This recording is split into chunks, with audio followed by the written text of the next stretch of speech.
নমস্কাৰ, মই কিশোৰ দাস।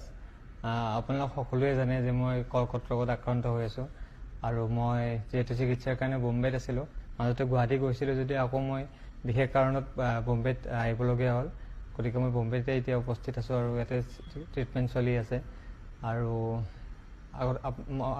এতিয়ালৈ মই যিমানখিনি কাম কৰিছোঁ আপোনালোক সকলোৱে মৰম কৰিছে, আশীৰ্বাদ কৰিছে আৰু সেইটোলৈ মই আজি চাগে মোৰ মনোবলটো আজিলৈ বহুত ষ্ট্ৰং হৈ আছে। আপোনালোকৰ এই আশীৰ্বাদ পোৱাৰ কাৰণে সাহস পাইছোঁ আপোনালোকৰ পৰা বহুতখিনি।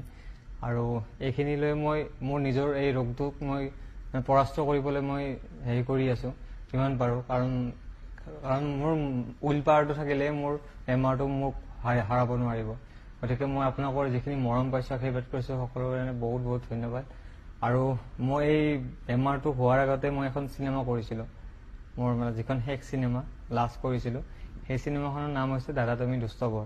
অতি সোনকালে আপোনালোকৰ মাজত আহি আছে আৰু এই চিনেমাখন হৈছে বহুত বেছি হাস্যমধুৰ আৰু ৰোমেণ্টিক হয়। বহুত ভাল পাব আপোনালোকে, মোৰ দৃঢ় বিশ্বাস এইখন চিনেমা চাই আপোনালোক সকলোৱে ভাল পাব আৰু পেচা বাচুল বুলিয়ে ক'ব লাগিব আপোনালোকে যদি চায়। গতিকে সকলোৱে চাব, মোৰ বহুত আশাবাদী চিনেমাখনক লৈ। আৰু আপোনালোকে মৰম কৰিব, আশীৰ্বাদ কৰিব, যাতে অনাগত দিনত মই আকৌ নিজৰ কৰ্মস্থানত গৈ আপোনালোকক মনোৰঞ্জন দি